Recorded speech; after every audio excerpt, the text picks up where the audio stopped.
ابھی آپ کو براہ راست لیے چلتے ہیں۔ سابق وزیر اعظم عمران خان گفتگو کر رہے ہیں۔ فیصلہ کیا تھا کہ ہم نے ایک بیرونی ملک کی ایک امپورٹڈ حکومت جو ہمارے اوپر مسلط کی گئی، اور اس کے علاوہ جو سارا پاکستان کا کرپٹ ترین لوگ، مافیا جن کو اس ملک کے اوپر بٹھایا گیا، تو یہ انہوں نے گھر سے نکلے تھے جس طرح ہمارے سارے لوگ نکلے تھے ایک ملک کی ایک آزادی کے لیے، اس گرمی میں، ان حالات کے اندر سوچ کے یہ نکلے تھے۔ تو اس لیے میں سب سے پہلے تو ان کے لیے جتنی بھی خراج تحسین ان کو اور ان کے خاندان کو ہم دے سکیں وہ کم ہے۔ جو ہوا ہمارے ساتھ ایک پرامن احتجاج، اور احتجاج کیوں تھا؟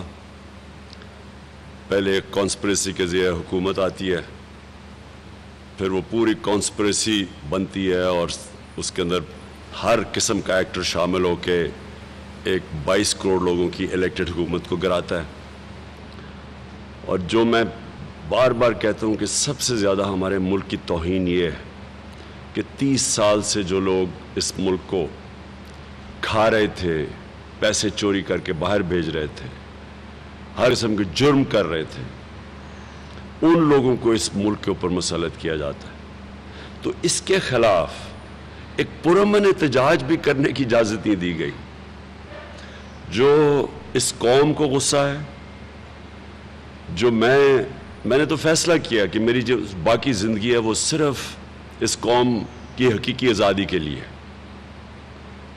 کہ کسی صورت ایک قوم اگر اس چیز کو تسلیم کر جائے کہ پہلے آپ کانسپریسی کرتے ہیں، اس کے بعد آپ چوروں کو اوپر بٹھا دیتے ہیں، جو مغربی جمہوریتیں میں جانتا ہوں، کوئی سوچ بھی نہیں سکتا کہ ضمانت کے اوپر انسان کو کوئی عہدہ دیا جائے، اس کو پرائم منسٹر اور چیف منسٹر بنا دیتے ہیں، اور پھر 60% کیبنٹ ضمانت پہ ہوتی ہے۔ اب اس کے خلاف اگر پرامن احتجاج ایک قوم نہیں کر سکتی تو پھر اس قوم کو اس کو زندہ ہی نہیں رہنا چاہیے، کیونکہ پھر کیا رہ گیا؟ ایک طرف کہتے ہیں جمہوریت ہے، جمہوریت کے اندر ہر دنیا کی جمہوریت میں آپ کو حق بنتا ہے احتجاج کرنے کا، پرامن احتجاج کرنے کا، وہ حق بھی نہ دیا جائے۔ پہلے انہوں نے جب رات کے اندھیرے پہ حملے کیے، لوگوں کے گھروں میں گئے، پنجاب پولیس نے جس طرح ہمارے کارکنوں کے اندر نہ انہوں نے دیکھا عورتیں ہیں، نہ دیکھا بچے ہیں، جس طرح انہوں نے 2-2 3-3 بجے رات کے صبح کے یعنی گھروں میں گھسے۔ اس کے بعد ہم عدالت کے پاس گئے اور پھر سپریم کورٹ کا ایک فیصلہ آیا، اور انہوں نے ایڈوائز کی کہ جناب یہ آپ کو پولیس کو یہ نہیں کرنا چاہیے۔ انہوں نے یہ بھی رکاوٹوں کے اوپر بھی کہا۔ ہمیں یہ لگا اس کے بعد کہ اب تو ساری رکاوٹیں بھی ہٹا دی جائیں گی اور اب کوئی پولیس کی کارروائی بھی نہیں ہوگی۔ تو اس لیے جو بھی ہوا اس کے بعد ہمارے میں سے کوئی اس چیز کو ایکسپیکٹ نہیں کر رہا تھا۔ ہم سب سمجھ رہے تھے کہ اب تو عدالت کا فیصلہ آ گیا، میرے خیال میں 11-12 بجے آ گیا تھا، تو سب سمجھ رہے تھے کہ اب ساری رکاوٹیں بھی ہٹا دی جائیں گی، اب کوئی پولیس ایکشن بھی نہیں ہوگا، کیونکہ ہمارا حق ہے پرامن احتجاج۔ تو جو چیزیں قوم نے دیکھیں، جو قوم کے سامنے چیزیں آئیں، 2 شہید فیصل عباس اور پھر سے میں کہتا ہوں سعید احمد جان، ان کو وہ راستے میں، اور خاص طور پہ فیصل عباس کو تو پل سے پھینکا گیا راوی کے نیچے سے، تو جو پھر عورتوں سے کیا گیا، بہنوں سے کیا گیا، بچوں سے کیا گیا، بیٹیوں سے کیا گیا، وکیلوں سے کیا گیا، جو لاہور میں ایک بس میں وکیل جا رہے تھے ان کو نکال کے جس طرح پولیس نے مارا، میں یعنی ساری قوم کے سامنے یہ ظلم ہوا۔ اور جس طرح پولیس نے، پنجاب پولیس کو استعمال کیا گیا، کیونکہ میں پنجاب پولیس کو جانتا ہوں، ہمارے 3.5 سال میں ہم نے بڑے اچھے اچھے آفیسرز دیکھے، لیکن انہوں نے چن چن کے ان آفیسرز کو اوپر بٹھایا جو اسلام آباد کے آئی جی کو سزا ہونے والی تھی لاہور سیف سٹی کے پروجیکٹ کی کرپشن میں، اس کو واپس لے کے آئے شہباز شریف۔ انہوں نے چن کے لوگوں کو پلیس کیا اور ان سے پھر ظلم کروایا۔ ہمارے جس طرح انہوں نے عمر ایوب ایک منسٹر، وہ بات کرنے گئے پولیس کے ساتھ، جو اس کو انہوں نے مارا بے دردی سے۔ میں ابھی تک یہ سوچ رہا ہوں کہ کون اپنی عوام کو، لوگوں کو، شہریوں کو، بچوں کو، عورتوں کو، بیٹیوں کو، کون سی پولیس اس طرح ملک دشمن کر کے اس طرح مارتی ہے؟ اور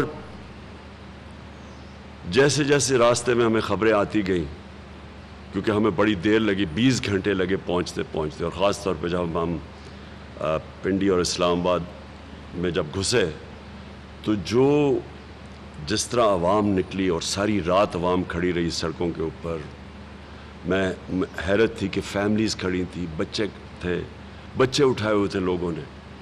تو میں یہ جو پروپیگنڈا چل رہا ہے کہ ہم کوئی انتشار کرنے جا رہے تھے، میں بار بار یہ سوال پوچھتا ہوں کہ کیا کوئی اپنے بہنیں، بچوں کو، عورتوں کو لے کے جاتا ہے انتشار کرنے کے لیے؟ کیا لوگوں نے اپنی آنکھوں سے نہیں دیکھا کہ کس طرح کے لوگ نکل رہے تھے؟ جب شیلنگ کی گئی ڈی چوک کے اندر، بار بار شیلنگ کی گئی، دیکھا نہیں؟ اب تو سوشل میڈیا پہ تصویریں ہیں کہ کون لوگ تھے جن کے اوپر وہ شیلنگ کر رہے تھے، یہ کون سے دہشت گرد تھے، یہ کس طرح کی کون سی پولیس اپنے لوگوں کے اوپر اس طرح کرتی ہے؟ پھر جو لبرٹی چوک میں لوگ نکلے، وہ فیملیز نکلی ہوئی تھی لاہور میں، ان کے اوپر جو شیلنگ کی گئی، جو کراچی میں کیا گیا، جس طرح کا تشدد کراچی میں کیا گیا، یعنی کون سی ملک کی پولیس سے اس طرح کا ظلم کرواتے ہیں؟ یہ ہیں یزید کے ماننے والے لوگ، یہ ہیں ان کے فالوورز یزید کے، رانا ثناء اللہ، شہباز شریف، حمزہ شریف، یہ وہ لوگ ہیں۔ شہباز شریف اور رانا ثناء اللہ، اگر اس ملک کا انصاف کا نظام ان کو سزائیں دیتا جب انہوں نے ماڈل ٹاؤن میں 14 لوگوں کو سب کے سامنے، ٹی وی کے سامنے گولیاں ماری اور کوئی 60 لوگوں کو گولیاں لگی تھیں، 14 لوگ مارے گئے تھے، اگر تب سزا مل جاتی تو شاید اس ہٹ درمی سے یہ اس طرح کا ظلم نہ کرتے جو ساری قوم نے دیکھا۔ تو میں ایک اپنی پارٹی کے بھی بڑے میرے لوگ مایوس اندر سے، ہمارے کارکن، کہ آپ نے کیوں نہیں وہاں جا کے، کیوں نہیں وہاں بیٹھ کے؟ میں آپ کو یقین دلاتا ہوں کہ میں وہ آدمی ہوں جو کہ 126 دن دھرنے میں بیٹھا ہوں۔ میرے لیے اتنا دیر بیٹھنا، جتنی دیر یہ گھٹنے ٹیکتی ہے گورنمنٹ، میرے لیے کیا مشکل تھا، لیکن مجھے جب تک میں وہاں پہنچا مجھے پوری طرح علم ہو گیا کہ اب حالات کس طرف جا رہے ہیں، اور میں یہ چاہتا ہوں میری قوم غور سے سنیں۔ اگر مجھے اپنے ملک کی فکر نہ ہوتی، اگر مجھے میرے بھی باہر پیسے پڑے ہوتے اور جائیدادیں پڑی ہوتی اور ڈالرز پڑے ہوتے اور آف شور اکاؤنٹس ہوتے اور محلوں میں رہ رہا ہوتا اور میرے بیٹے بھی بڑے بڑے یہ اربوں روپے کی پراپرٹیز میں رہ رہے ہوتے، جس طرح ان کے 2 خاندانوں کی ساری پیسے باہر پڑے ہیں، تو مجھے بھی شاید فکر نہ ہوتی اپنے ملک کی، کیونکہ مجھے پتا تھا اس دن رات کو خون خرابہ ہونے لگا تھا، لوگ ہمارے تیار ہو گئے تھے، عام لوگ تیار ہو گئے تھے جنہوں نے وہ دہشت گردی دیکھی جو پولیس کے ذریعے کروائی گئی اور جو ظلم کیا گیا، سب لوگ تیار ہو گئے تھے لڑنے کے لیے اس دن رات کو۔ ہمارے لوگ کئی اتنے غصے میں تھے جو انہوں نے وہ تماشے دیکھے ہیں جس طرح پولیس نے ان سے کیا ہے، اور ہر جگہ پولیس نے کیا۔ جو لوگ پولیس کی مار کھا کے وہاں تک پہنچے، جنہوں نے عمر ایوب کی حال دیکھا جو وہ ہمارے ساتھ جب کنٹینر میں آیا، وہ جا کے پولیس کو سمجھا رہا تھا اور انہوں نے جو اس سے تشدد کیا ہے، یہ بھی نہیں دیکھا کہ ایک منسٹر ہے، کسی نے کوئی مجرم نہیں ہے، یہ انسٹرکشنز دی ہوئی تھی پولیس کو ظلم کرنے کے لیے۔ تو جو غصہ تھا اس وقت، میں اس دن شام کو بیٹھ جاتا، میں آپ کو سب کو گارنٹی کرتا ہوں کہ اس دن خون خرابہ ہونا تھا، ہماری پولیس کے خلاف نفرتیں بڑھنی تھی، بڑھ چکی تھی، مزید اور بڑھنی تھی، لیکن پولیس بھی اپنی ہے، پولیس کے عام لوگ، پولیس والوں کا قصور نہیں ہے. یہ اوپر جو انہوں نے بٹھائے ہوئے تھے مجرم، اور یہ جو گلو بٹ بٹھائے ہوئے تھے، اور جو پیچھے سے یہ یزید، میں پھر سے کہتا ہوں، یہ یزید کے وہ ماننے والے ہیں جنہوں نے ان کو آگے کر رہے تھے کہ ان کہہ رہے تھے ظلم کرو. اگر وہاں خون خرابہ ہو جاتا، ملک میں انتشار بڑھنا تھا، ملک کے آگے معیشت کا جو حالات ہیں وہ آپ اس کے بعد میں بات کروں گا، اس کے اوپر یہ انتشار شروع ہو جاتا. یہ میرے ملک کا نقصان تھا. اس کو کوئی یہ نہ سمجھے کہ کوئی ہماری ایک کمزوری تھی، اور یہ بھی کوئی نہ سمجھے کوئی ڈیل ہوئی. یہ بھی جی میں باتیں سن رہا ہوں کہ جی کوئی اسٹیبلشمنٹ سے ڈیل ہوئی ہے. میری کوئی کسی سے ڈیل نہیں ہوئی. میں نے صرف تب یہ سوچا کہ میرے ملک کو نقصان ہوگا، نفرتیں بڑھیں گی، اداروں کے بیچ میں اور عوام اور اداروں کے بیچ میں فاصلے بڑھیں گے. یہ ہمارے ملک کو نقصان ہے، دشمنوں کا فائدہ ہے. یہ صرف ایک چیز تھی جس نے مجھے روکا وہاں بیٹھنے سے. اور میں یہ واضح کر دوں کہ اگر کسی کا خیال ہے، یہ ان کو خوش فہمی ہے کہ ہم اب آرام سے کوئی ان سے نیگوشیٹ کریں گے اور اس کو تسلیم کر لیں گے، اس امپورٹڈ حکومت کو تسلیم کر لیں گے، کسی کوئی غلط فہمی میں نہ رہے. میں نے یہ فیصلہ کیا ہوا ہے کہ میں اس کو جہاد سمجھتا ہوں. میں جب تک زندہ ہوں میں اس کے سامنے کھڑا ہوں گا. مجھے کسی چیز کی نہ کوئی فکر ہے نہ پرواہ ہے ذاتی طور پہ، صرف اپنے ملک کی فکر ہے. تو لہٰذا میں آج یہ واضح کر دوں کہ ہم 6 دن دے رہے ہیں. اس کے اندر اگر انہوں نے نہ اناؤنس کیا، انہوں نے نہ واضح طور پہ اناؤنس کیا کہ کب یہ ڈیٹ اناؤنس کریں گے الیکشن کی، انہوں نے واضح طور پہ یہ نہ بتایا کہ اسمبلیز ڈیزالو کر کے ڈیٹ کب اناؤنس کریں گے، یہ میں اب پھر سے نکلوں گا. اور میں آپ کو واضح کر دوں کہ اب ہم نکلیں گے تیاری کر کے. ہماری کسی کی تیاری نہیں تھی. جس طرح کہ پولیس کا ہمارے اوپر حملہ ہوا، کوئی بھی تیار نہیں تھا اس کے لیے. ہم سارے جب خاص طور پہ جب سپریم کورٹ کا ایک آرڈر چلا، جب ہم نے تو سوشل میڈیا کے اوپر ہی دیکھا، ہم سب کو یہ لگ گیا کہ اب راستے کھل جائیں گے اور اب کوئی مسئلہ پولیس کا نہیں ہوگا. لہٰذا کوئی تیاری نہیں تھی. جو ڈی چوک میں بھی لوگ تھے، اچھا ڈی چوک میں یہ کہتے کہ جی ریڈ زون میں چلے گئے. لوگوں کو کیا پتا، انہوں نے ہم سے پرمیشن مانگ رہے تھے کشمیر روڈ کی یا سری نگر ہائی وے کی، ہمیں پرمیشن ہی نہیں مل رہی تھی. تو ہم نے کیا لوگوں کو بتاتے، ایک ہی چیز سارے جو دھرنے میں لوگ جانتے تھے وہ ڈی چوک تھا. اس لیے ہم نے ڈی چوک کا ایک پوائنٹ تو بتانا تھا. اس کے بعد کمیونیکیشن، اتنے ڈرے ہوئے تھے. یہ اتنے بزدل کرپٹ لوگ ہمیشہ بزدل ہوتے ہیں. سارا میڈیا چینل کے اوپر کبھی وہ اے آر وائی کو کبھی کریں کیونکہ ادھر سے لوگ انفارمیشن لے رہے تھے، باقی چینلز پہ پریشر ڈالا ہوا تھا. انٹرنیٹ سلو ڈاؤن کر دیا، کسی کو پتہ ہی نہیں چل رہا تھا کیا ہوگا. کنفیوژن مچی ہوئی تھی. آنے میں ہمیں دیر ہوگی کیونکہ آنے میں ایک تو دیر ہوئی کہ جب اسلام آباد میں گھسے، سارا وقت سارے راستے میں پبلک نکلی ہوئی تھی، ادھر دیر ہوئی. لیکن راستے میں جو رکاوٹیں تھیں، سارا وقت برہان کے اوپر جو انہوں نے 3 جگہ پہ رکاوٹیں ڈالی، وہ ساری رکاوٹیں پار کرتے آئے کیونکہ ہم سمجھے اب رکاوٹیں ہٹا دی جائیں گی. وہ نہیں ہٹائی گئی. تو وہ کارکنوں نے ہٹائی. اور میں پھر سے اپنے کارکنوں کو آج پاکستان کی طرف سے آپ کو خراج تحسین پیش کرتا ہوں. آپ اس ملک کے ہیروز ہیں. آپ کسی ذاتیات کے لیے نہیں نکلے تھے، آپ اپنے ملک کے لیے نکلے تھے. اس ملک کی حقیقی آزادی کے لیے نکلے تھے. اور جو جذبہ جنون میں نے آپ سب کا سارے راستہ دیکھتا ہوں، 20 گھنٹہ میں نے آپ کو دیکھا ہے. میں آپ کو سلام کرتا ہوں اس قوم کی طرف سے. اور جب ہم وہاں پہنچے اور جو پھر وہاں ڈی چوک میں ہمیں خبریں آتی رہیں، وہاں تو عام اسلام آباد کے شہری نکلائے تھے. وہ تو سارے فیملیز باہر نکلی ہوئی تھی. ان کے اوپر انہوں نے پوری طرح تشدد کیا، جس طرح کی شیلنگ کی گئی. اور اس شیلنگ سے جو جتنے لوگ انجر ہوئے، جتنے زخمی ہوئے، جو ہسپتالوں میں گئے, جو شدید شیلنگ اور اس طرح کی شیلنگ اور اتنی دیر تک کون ایسے کرتا ہے؟ اور پھر لوگوں کو دیکھیں, لوگوں کا رد عمل, وہ پھر واپس آتے گئے, شیلنگ کے باوجود لوگ آتے گئے, وہاں خواتین کھڑی تھی آخر تک, اور ہم لیٹ پہنچے, پھنستے گئے راستے میں رکاوٹوں کی وجہ سے. اور جو پھر ہمیں آخر میں جب تک میں پہنچا, تو اس لیے میں یہ اپنے لوگوں کو یہ بتانا چاہتا ہوں کہ اس کو کوئی کمزوری نہ سمجھے, صرف اور صرف اس لیے کہ اس وقت مجھے پتا تھا کہ اب یہ انتشار کی طرف جانا ہے, اور اس کی وجہ سے میں نے 6 دن دیے ہیں.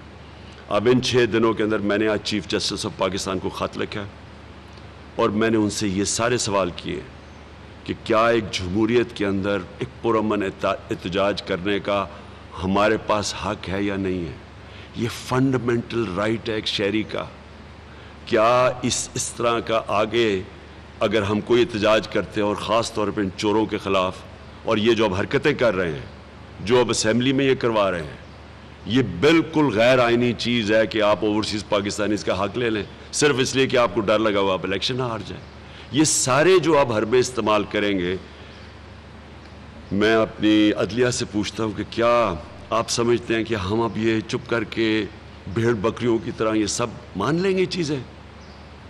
اور اگر ہم یہ اب سمجھتے ہیں, تو یہ تو ملک کو خود ہی ہم دھکیل رہے ہیں ایک بغاوت کی طرف.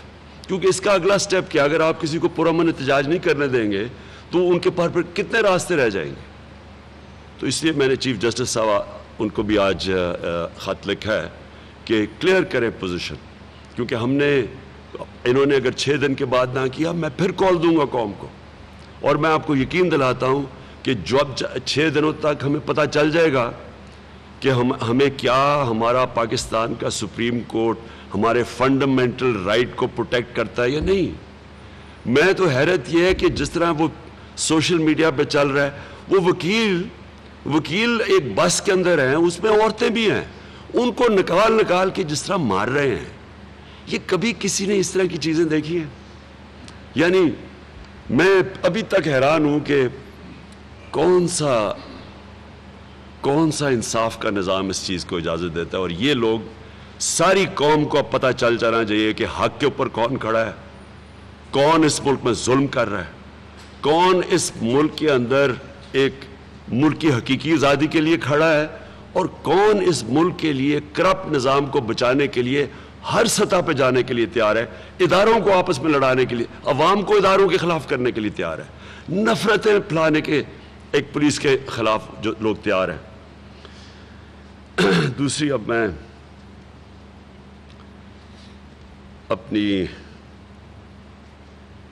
میں ویسے یہ ضرور کہہ دوں کہ اس طرح کے سینز جو انہوں نے جس طرح کی شیلنگ اور کی, وہ جنرل ڈائر کا ہم ابھی تک وہ فلموں میں آتا ہے کہ جس طرح وہ جلیانوالہ باغ کے اندر اس نے لوگوں کے اوپر جو تشدد کیا, وہ تو ایک حکمران باہر سے آئے ہوئے تھے, غلاموں کے خلاف کیا. ایک آزاد قوم میں جس طرح کو پولیس کا اور انہوں نے استعمال کیا ہے.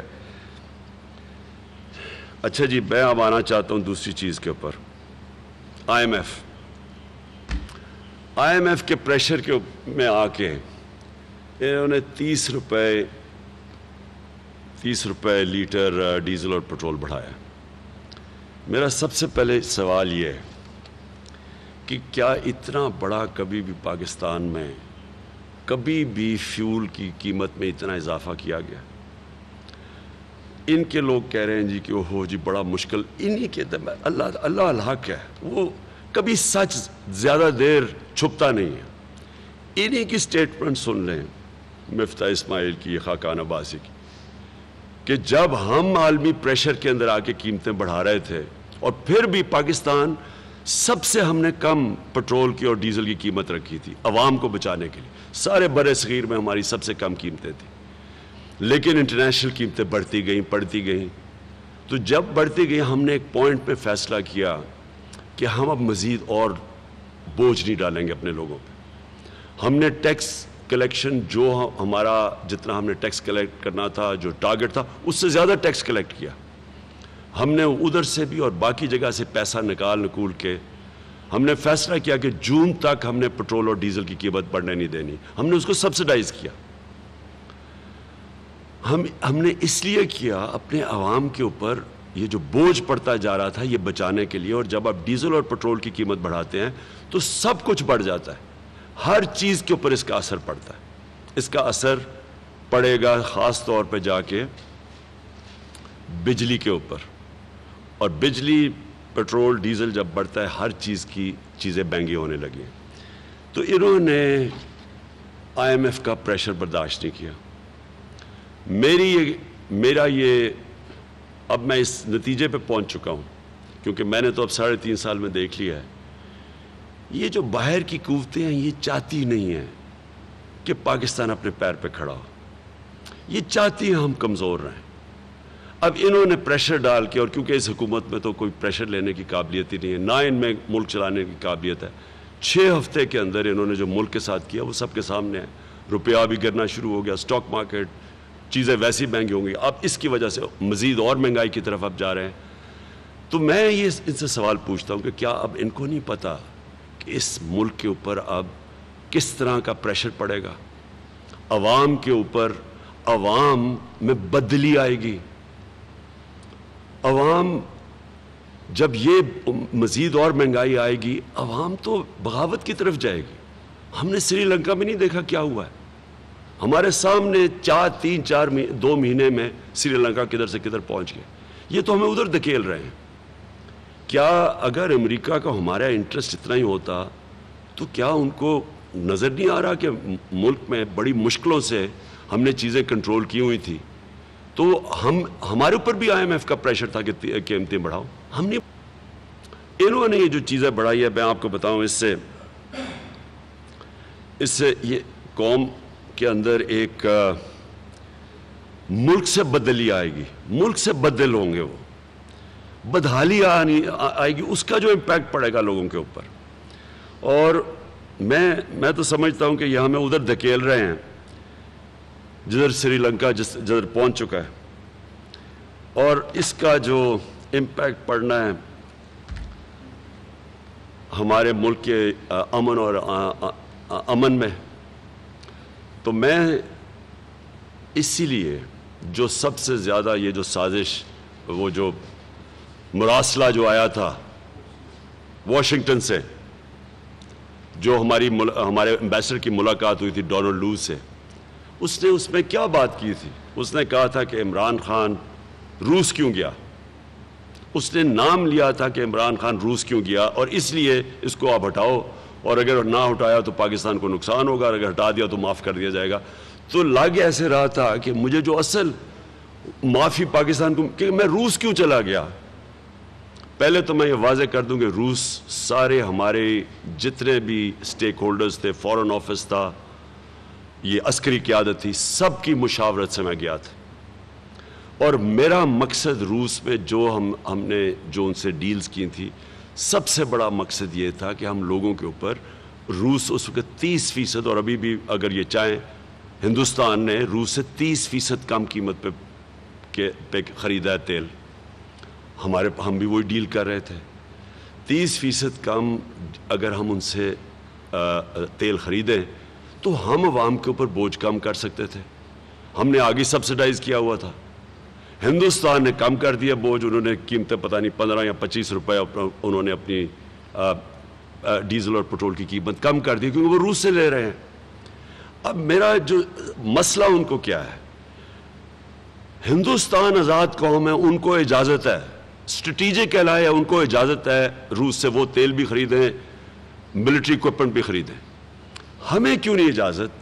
اور اتنا غصہ کیوں کہ جناب عمران خان کی کیسے جرت تھی, وہ روس چلا گیا اور اس نے ڈیلز کر لی. آج آپ کو وہ نظر آ رہا ہے غلامی کی قیمت قوم ادا کر رہی ہے. یہ ہے غلامی کی قیمت, کہ ان میں اتنی جرت نہیں تھی کہ کہیں کہ ہمارا کم از کم 5 کروڑ لوگ غربت کی لکیر سے نیچے ہیں. 5 کروڑ لوگ مزید صرف تھوڑا سا اوپر ہیں غربت کی لکیر سے, اور اگر ایک جھٹکا پڑتا ہے, مہنگائی ہوتی ہے, وہ نیچے چلے جاتے ہیں. کیا یہ نہیں بتا سکتے تھے؟ کیا یہ اپنے ملک کے لیے نہیں بول سکتے تھے کہ یہ جو آپ کرنے جا رہے ہیں اس سے ہمارے ملک میں غربت بڑھے گی, ہمیں بھی ہندوستان کی طرح اجازت دیں, کیونکہ ان کو تو اجازت مانگنی پڑنی تھی. تو ہندوستان کو اگر وہ, ان کو پتہ ہے کہ ان کی آزاد فورن پالیسی ہے, ان کو پتہ ہے کہ ہندوستان نے ان کی بات نہیں ماننی. ہندوستان نے واضح طور پہ کہا ہے کہ ہمارے ملک میں غربت ہے اور ہم اپنے لوگوں پر بوجھ کم کرنا چاہتے ہیں, ہم کیوں نہیں کہہ سکتے تھے؟ اور یہ پھر سے میری جنگ اس امپورٹڈ حکومت سے یہ ہے کہ میں غلامی نہیں قبول کرتا. میں یہ 22 کروڑ لوگ, ہم ان چوروں کے غلام نہیں بن سکتے جو کہ مزید امریکہ کی غلامی کریں اور ہر بات مانیں. یہ جو آئی ایم ایف ہے, آئی ایم ایف تو امریکہ کنٹرول کرتا ہے اس کو. تو یہ جو کون پریشر ڈال رہا ہے, کون پاکستان کو دھکیل رہا ہے, یہ جو کہتے ہیں لائف سپورٹ مشین پہ, کون پاکستان, کس نے پاکستان کو لائف سپورٹ مشین پہ رکھا ہوا ہے؟ اور پھر یہ کہتے ہیں کہ جی بیگرز آر ناٹ چوزرز, یہ پرائم منسٹر کہتا ہے, یہ کرائم منسٹر, کہ ہم بیکاری ہیں اس لیے ہمیں غلامی کرنی پڑتی ہے. تو یہ تو جو جس طرح آپ جا رہے ہیں تو ہمیشہ ہی بیکاری رہیں گے. اس لیے میرا آخری لفظ ہے, اس لیے میرا یہ فیصلہ ہے, یہ جہاد ہے ان کے خلاف. 6 دن میں نے ان کو دیے ہیں, 6 دن کے بعد انشاءاللہ میں اپنی قوم کو نکالوں گا, اور اس باری جب نکالوں گا تیاری کر کے نکالوں گا ہر قسم کی. مجھے امید اپنی سپریم کورٹ سے ہے. سپریم کورٹ کا اس وقت بہت بڑا رول ہے. میں اپنی وکلا کمیونٹی کو آج کہہ رہا ہوں, جس طرح انہوں نے وکلا کو مارا ہے بری طرح لاہور کے اندر, آپ کے سامنے وہاں پاکستان بار کونسل کا ممبر بیٹھا تھا, اس کو جو انہوں نے نکال کے جو اس کو مارا ہے, اور ایف آئی آر جو انہوں نے کی ہے. یہ وقت ہے, میں آج اپنی ساری قوم کو اپیل کر رہا ہوں, میرا فیصلہ ہے, میں نے ان کو قبول نہیں کرنا, میں نے ان کے خلاف جہاد لڑنی ہے. میں آپ سب کو کہتا ہوں کہ 6 دن میں نے دیے ہیں, ساری قوم تیاری کریں اپنی حقیقی آزادی کے لیے. اور اس باری جب ہم نکلیں گے, ہم تیاری کر کے نکلیں گے. ہم سپریم کورٹ سے پروٹیکشن چاہتے ہیں جو ہمارا حق ہے, لیکن اگر انہوں نے اس باری وہ حرکتیں کی جو اس باری کی ہیں, پھر یہ ذمہ دار ہوں گے جس طرف یہ ملک جائے گا. جی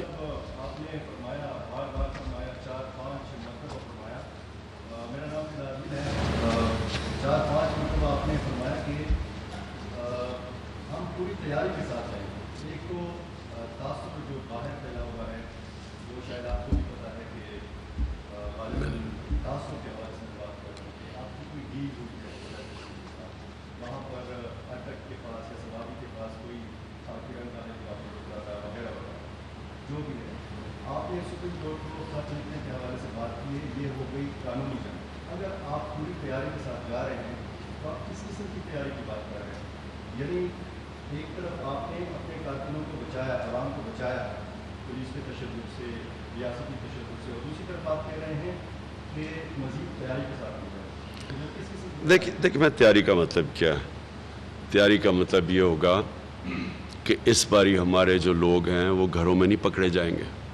ہماری جو ساری پنجاب کی لیڈرشپ تھی تقریباً ان کے گھروں کے اوپر ریڈز ہوئی, ان کو تو گھروں سے زیادہ نکلنے دیا. پتہ نہیں کتنے 100 کارکنوں کو انہوں نے جیلوں میں ڈال دیا. تو لوگ ایک غلط فہمی میں پڑ گئے تھے کہ کسی شاید انہوں نے ہمارا ایک رائٹ ہے, ایک ڈیموکریٹک رائٹ ہے, اور ہمیں کوئی اس میں مداخلت نہیں ہوگی. غلط فہمی میں تھے. اور انہوں نے خاص طور پہ جب 25 کی صبح کو ایک 11 یا 12 بجے سپریم کورٹ کا ایک رولنگ آئی, جو ہم نے تو خیر سوشل میڈیا میں موقع نہیں ملا کیونکہ کام بھی نہیں کر رہے تھے, انٹرنیٹ بھی سلو تھی. تو اس میں جو رولنگ ہے اس میں تاثر سب کو یہ مل گیا کہ اب رکاوٹیں بھی ہٹ جائیں گی اور اب کوئی پولیس ایکشن نہیں لے گی. اس لیے کوئی تیاری نہیں تھی جو آگے سے انہوں نے کیا. انسان تیاری کرتا ہے جب اس کو پتا ہو کہ اگلے نے کیا ایکشن لینا ہے. اب تو پتہ چل گیا نا انہوں نے کیا ایکشن لینا ہے, تو وہ تیاری اسی کے مطابق ہوگی. لیکن اس سے پہلے جو میں اپنی وکلا کمیونٹی اور اپنے سپریم کورٹ سے, میں ان کے پاس بھی اب یہ ٹائم ہوگا, ہمارے پاس 6 دن, گورنمنٹ کے پاس بھی ٹائم ہے, اسٹیبلشمنٹ جو ہے جو بیچ میں نیوٹرل یا اپنا رول پلے کرتی ہے ان کے پاس بھی ٹائم ہے. دیکھیں نا, کوشش تو یہ ہے کہ ہمارے ملک کو نقصان نہ پہنچے. ہم اب یہاں خون خرابہ نہ ہو یا مزید ہمارے حالات اور نہ بگڑیں. کوشش تو یہ ہے. یہ اس میں کوئی دلیری کی بات نہیں ہے, اس میں صرف حکمت کی بات ہے. میں تو بلکہ لوگوں کو کہتا ہوں کہ یہ اصل میں ہم جو مسلمان ہیں, ہم وہ صلح حدیبیہ کا سوچتے ہیں, وہ ایک بڑی ایک حکمت کا تھا کہ سب نے کہا کہ نہیں جی آپ کو جانا چاہیے آگے. اور انہوں نے نبی صلی اللہ علیہ وسلم نے اس وقت ایک بڑی پکچر دیکھ کے فیصلہ کیا. انہوں نے کہا یہ تو چھوٹا مقصد زبردستی کریں گے تو اچیو کر دیں گے, لیکن بڑی پکچر ہے اس سے. اور وہ پھر وقت نے ثابت کیا. ہماری بڑی پکچر کیا کہ پاکستان میں امن رہے, پاکستان میں اداروں کے بیچ میں مزید نفرتیں نہ پیدا ہوں. پنجاب پولیس کی جو ان کا ایکشن لیا ہے اس سے مزید اور آگے نہ بڑھ جائے. اب اگر خون ہو جاتا ہے تو آپ کو خود پتہ ہے کہ اس کے پھر آپ کے بھی ہاتھ سے چیزیں نکل جاتی ہیں. تو اس کو روکنے کے لیے اور ٹائم دینے کے لیے ہم نے یہ 6 دن دیے ہیں. لیکن یہ اگر کسی کا خیال ہے, میں اپنا آپ کو کہہ سکتا ہوں کہ میں کبھی بھی ان مجرموں کی حکومت نہ یہ قبول کروں گا, نہ میں کوئی باہر سے ایک ڈکٹیٹڈ, ایک امپورٹڈ, ایک وہ حکومت جو کہ باہر کی غلامی کرے اور وہ ہمارے اوپر مزید حکومت کرے, ہم اس کو کسی صورت تسلیم نہیں کریں گے. تو جو اگلا لائمل ہوگا انشاءاللہ 6 دن کے بعد آپ میں سامنے رکھوں گا. لیکن میں واضح کر دوں کہ کسی صورت ہم اس سیٹ اپ کو قبول نہیں کرتے.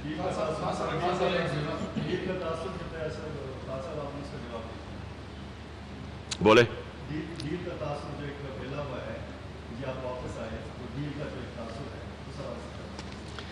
میں آپ کو پھر سے کہوں کہ ہم نے سارا وقت اپنے مذاکرات کھولے رکھے, اور کھولے بھی رہنے چاہیے, کیونکہ ہم چاہتے کیا ہے, ہم کو یہاں لڑائی تو نہیں کرنے ہیں نا. ہم تو بیسک آبجیکٹو کیا ہے, آبجیکٹو ہے الیکشنز, آبجیکٹوز ہے الیکشن, اور جون میں الیکشنز, ڈیسولوشن ہے اسمبلی, الیکشنز.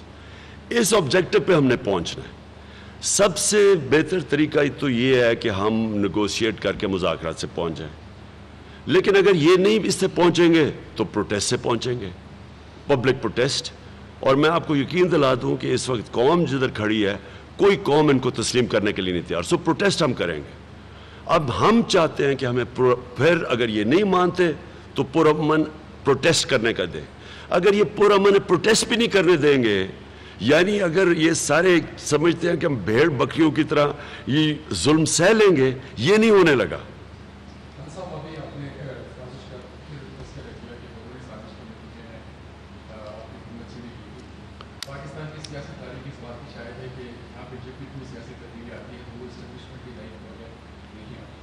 کیا آپ سمجھتے ہیں کہ اس سازش میں جو ہماری اسٹیبلشمنٹ بھی شامل تھی؟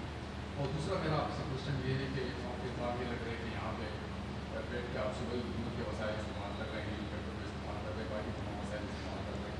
ایک جانب جو آپ ریاست کے وکیل بحث کرا کرتے ہیں, دوسری جانب جو آپ مظاہرات دیکھتے ہیں, انہوں نے ایک پائی کر اپنی ذات کے لیے استعمال نہیں کیا.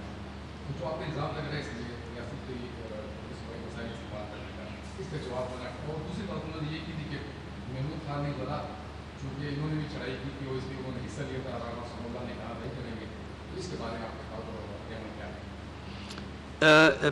سر پہلا آپ نے 3-4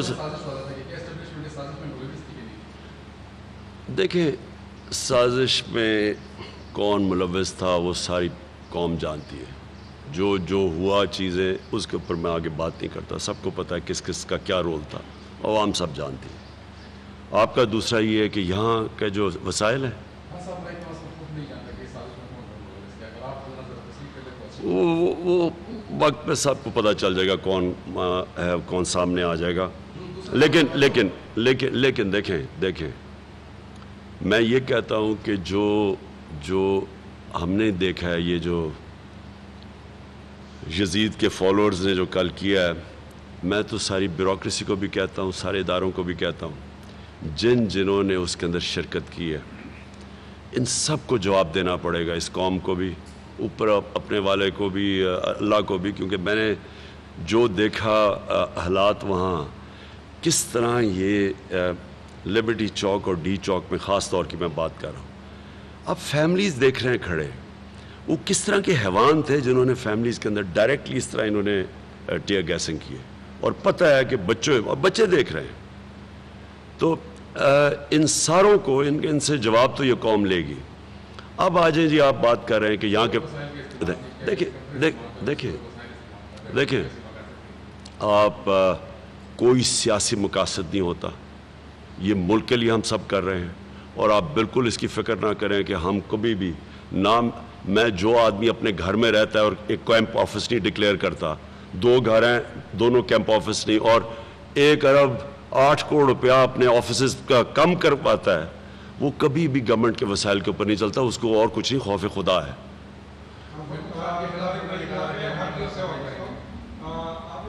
محمود خان کی اب بات کریں، محمود خان کا حق تھا، ان کا رائٹ تھا کہ یہ جائیں پنجاب کے اندر جائیں کسی پروٹیسٹ میں. یہ 1 منٹ ٹھہر جائے، یہ شہری ہیں، یہ محمود خان چیف منسٹر کے خلاف پاکستانی ہے. پاکستانی کا فرض ہے کہ حقیقی آزادی کے لیے پارٹیسپیٹ کرے اس میں.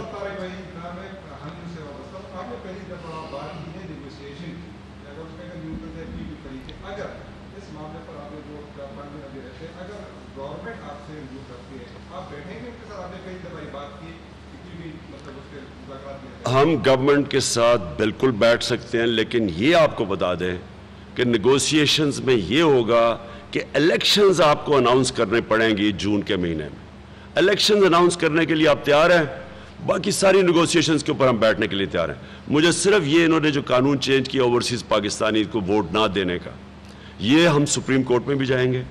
یہ پاکستانیوں کے فنڈامنٹل رائٹس کے خلاف ہے. آپ یہ کر ہی نہیں سکتے. یہ اس طرح کا آپ بیٹھ کے جی عورتوں کو نہیں ہم ووٹ دیتے، آپ کہہ سکتے ہیں ہم عورتوں کو نہیں ووٹ دے سکتے، اسمبلی بل پاس کر دیتی ہے. یہ بالکل غلط ہے، ان کا فنڈامنٹل رائٹ ہے، کبھی اس کے خلاف لیجسلیشن بھی نہیں کوئی کر سکتا. اس کو چیلنج کریں گے.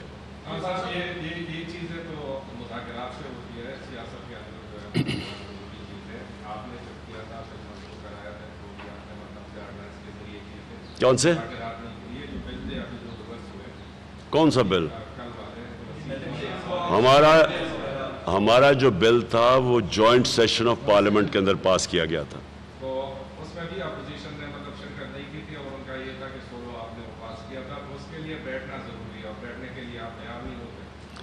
ہم نے 1 سال پہلے ساری اپوزیشن کو بار بار دعوت دی. ان کو ہم نے 2 چیزوں پہ، ای وی ایم مشینز کے اوپر اور ہم نے اوورسیز پاکستانی ووٹنگ، 1 سال سے ہم نے سب کچھ آن ریکارڈ ہے، بار بار اپوزیشن کو دعوت دی کہ ہمارے ساتھ بیٹھے. دونوں کیوں؟ ایک تو اوورسیز پاکستانیز کا رائٹ ہے، یہ ملک چلے ہی نہ اگر وہ پیسے نہ بھیجیں. سارا ملک چل رہا ہے، اگر وہ 31 ارب ڈالر نہ آتا، اب IMF اور ساری امداد ایک طرف کر لیں تو وہ کو 5% بھی نہیں بنتی جو اوورسیز پاکستانی پیسہ بھیجا ہے. ان کو اگر رائٹ کا آپ رائٹ ہی نہیں دے رہے الیکشن کا، اس سے بڑا یعنی یہ چھوڑیں کہ ان کے اوپر کتنا ظلم ہے. یہ سمجھے کہ آپ کیسے ڈپرائیو کر سکتے ہیں کسی سیکشن کو رائٹ آف ووٹ. تو یہ ہم نے بار بار ان کو کمیٹیز پہ دعوت دی. ہم 1 سال یہ سب کچھ ریکارڈ کے اوپر ہے. اس کے بعد آخر میں ہم نے یہ جوائنٹ سیشن بنا کے یہ پاس کیے تھے دونوں. اور ای وی ایم مشینز، ای وی ایم مشین کیوں تھی؟ 2015 کے اندر جوڈیشل کمیشن بیٹھی سپریم کورٹ میں، اس وقت چیف جسٹس کے نیچے بیٹھی، اس نے فائنڈنگز دیں. اس میں 40 فائنڈنگز تھیں اور وہ سارا ایک ہی چیز شو کرتی تھی کہ جتنی بھی دھاندلی ہوتی تھی وہ جب پولنگ ختم ہوتی تھی اور رزلٹ اناؤنس ہونے کے بیچ میں ہوتی تھی. سارا جو فارم 15 14 جو سارا وہ بیگز کھلے ہوتے تھے، جو ڈبل سٹیمپنگ ہوتی تھی، جو ریجیکٹڈ ووٹس تھی، وہ سارا ہوتا تھا اس پیریڈ کے بیچ میں. تو جو ای وی ایم مشین ہے وہ سب کچھ ختم کر دیتی ہے. جیسے الیکشن ختم ہوتا ہے بٹن دبا رزلٹ آ جاتا ہے، تو وہ سارا ایشو ختم ہو جاتا ہے. صرف وہ لوگ اس کو اپوز کر رہے ہیں جنہوں نے جعلی ووٹس بنائی ہوئی ہیں، جن کو طریقے انہوں نے اتنی دیر کے 30 سالوں میں کیسے انہوں نے پیسے چلانے ہیں، آر اوز کو پیسے دینے ہیں، رزلٹ چینج کرنے ہیں، ڈبل سٹیمپ کرنا ہے، وہ اپوز کر رہے ہیں. ہندوستان میں ہوتا ہے یہ ای وی ایم پہ الیکشن، پاکستان میں کیوں نہیں یہ کرنے دیتے؟ تو اس پہ تو مجھے آج تک یہ نہیں سمجھ آئی کہ اگر آپ فری اینڈ فیئر الیکشن چاہ رہے ہیں، پہلی دفعہ ہے سٹنگ گورنمنٹ کہہ رہی ہے، ہماری سٹنگ گورنمنٹ نے ای وی ایم مشینز لے کے آئے تھے اور باقاعدہ پریزنٹیشنز پبلک کو دی تھی کہ کیا اس کے فائدے ہیں، کیا پاکستان کے اندر پرابلمز ہیں. تو مجھے صرف اس کو اس لیے یہ ختم کرنا چاہتے ہیں کیونکہ الیکشنز میں یہ دھاندلی کرتے ہیں. جی جی جی جی جی جی جی جی خواتین.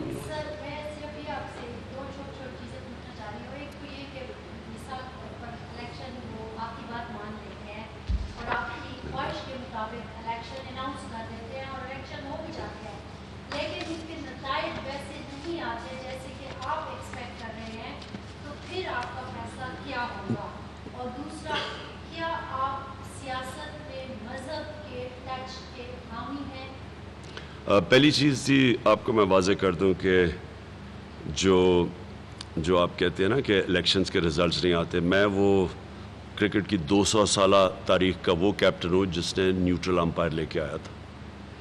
اور پہلی دفعہ یہ آپ کو نہیں پتا ہوگا کہ کرکٹ میں نیوٹرل امپائر تب آئے، نہیں تو اپنے امپائر ہوتے تھے. تو ہم پہلی دفعہ لے کے، پاکستان وہ ملک ہے جو ہم نے 86 کے اندر نیوٹرل امپائر لے کے، اب ساری دنیا میں نیوٹرل امپائر ہے. میری پوری کوشش تھی کہ جب میں اقتدار میں آؤں، ہر الیکشن ہمارا متنازع ہوتا ہے، میرا پوری کوشش یہ تھی کہ ہم وہ گورنمنٹ بنے جو پہلی دفعہ الیکشن اس طرح کروائے کہ جو ہارنے والا ہے وہ مان جائے. جس طرح آج کرکٹ میں، ہمارے زمانے میں نہیں مانتے تھے، وہ کہتے تھے جی امپائروں نے ہرا دیا دوسرے. آج کوئی سارے مان جاتے ہیں ہار جیت کرکٹ میں. اسی طرح اگر ہم نے یہ جو ریفارمز لے کے آئے تھے، سب مان جائیں گے کون جیتتا ہے کون ہارتا ہے. تو آپ نے یہ بات کی نا کہ جی آپ رزلٹ مانیں گے یا نہیں، اگر آپ الیکشن ٹھیک کروا دیں گے تو رزلٹ سب مان جائیں گے. دوسری آپ نے مذہب کی بات کی. دیکھیں میں اگر میرے میں یہ ایمان نہ ہوتا کہ اس ملک یہ بچتا ہی تب ہے، اس ملک کو جس نظریے کے تحت یہ ملک بنا تھا اسلامی فلاحی ریاست، اگر میرا یہ ایمان نہ ہوتا تو میں پولیٹکس میں نہ آتا. مجھے پولیٹکس میں کیا ذات میں ابھی تک میں نے کیا ذات میں بنایا پولیٹکس میں تو ایک نظریے کے تحت آیا تھا اور میں اسی نظریے کے اوپر کھڑا ہوں. اب سے نہیں، 26 سال سے. 26 سال پہلے آپ دیکھ لیں کہ میں کیا آیا تھا پولیٹکس میں، آج دیکھ لیں. اور میں اس لیے آپ کو کہتا ہوں کہ یہ ملک بچے گا تب جب یہ وہ فنڈامنٹل پرنسپلز کے اوپر جائے جس پہ مدینہ کی ریاست کھڑی ہوئی تھی، جس میں واضح کر دوں رول آف لا، قانون کی حکمرانی، فلاحی ریاست، میریٹوکریسی اور ایجوکیشن ایمرجنسی جو ہوا تھا، یہ بیسس تھے اس کے اوپر. اسی کے اوپر یہ ملک انشاءاللہ عظیم ملک بنے گا. آپ کرکٹ میں جانوا کا امپائر لے آئے، جس پہ تو ہم آپ کو پوری کریڈٹ دیتے ہیں. پختونخوا میں ایک محمود خان کی خیر ہو، باقی خیر کے لیے. آپ ذرا یہاں پر موجود ہے، پہلی بھی آئے، اب دوبارہ موجود ہیں، تو مہربانی کریں اپنے وزیروں کی پرفارمنس کو انالائز کریں. دیگر ڈپارٹمنٹ تو چھوڑ دیں، ایک میڈیا کا سیکٹر ان سے نہیں سنبھالا جا رہا. جو آپ کی پریس کانفرنس کی دعوت نامے آتے ہیں وہ بھی ریڈیکولس طریقے سے آتے ہیں. جو تھوڑا بہت ہے میڈیا کا وہ بھی محمود خان صاحب نے سنبھالا ہوا ہے. تو ایک تو مہربانی کریں کہ آپ اس طرف توجہ دیں. سر دوسری بات کہ لوگ، ظاہر بات ہے آپ کی پختونخوا میں فالوورس ہیں کثیر تعداد میں، کوئی شک نہیں ہے، آپ پختونخوا کے پاپولر لیڈر ہیں، لوگ آپ کو ووٹ بھی دیتے ہیں، لوگ آپ کے ساتھ جاتی بھی ہیں. لیکن نہ لوگوں نے وزیر اعظم ہاؤس کی دیواریں گرتی دیکھی، نہ لوگوں نے گورنر ہاؤس کی دیواریں گرتی دیکھی، نہ لوگوں نے وزیر اعلیٰ ہاؤس میں یونیورسٹیاں دیکھی، نہ لوگوں نے پاکستان کو آزاد ہوتے ہوئے دیکھا، نہ چوروں کو لٹکتے ہوئے دیکھا. اب آپ اگر دوبارہ لوگوں کو انگیج کر کے اسلام آباد پہ چڑھائی کرنے کے لیے جائیں گے تو کون سا نیا نعرہ ہے؟ اور ایک بات خان صاحب، آپ کی ٹیموں نے یوٹیوبرز اور کی بورڈ واریئر سے پاکستان فتح کرنے کی کوشش کی ماضی میں. پختونخوا کے ساتھیوں کو آپ لوگ بلا چکے تھے 3.5 سالہ وزیر اعظم کے دور میں. اب یوٹیوبر سے اور کی بورڈ واریئر سے تو امریکہ، یورپ اور نیٹو کے ممالک افغانستان فتح نہیں کر سکے، آپ اسلام آباد کیا فتح کریں گے؟ اور سر گلی گلی کوچے کوچے میں لوگ آرمی جنرلز کو گالیاں دے رہے ہیں. اب یہ تربیت کس نے دی؟ ٹویٹر پہ یہ کون لوگ ہیں؟ یہ پی ٹی آئی کے لوگ ہیں.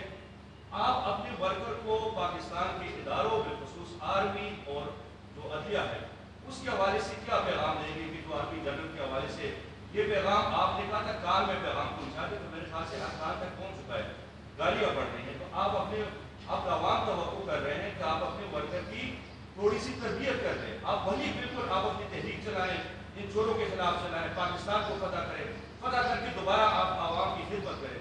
لیکن یہ جو نفرت کی سیاست ہے اور یہ غالب گروہ کی سیاست ہے، اس حوالے سے آج اپنے ورکر کو پیغام دیں گے؟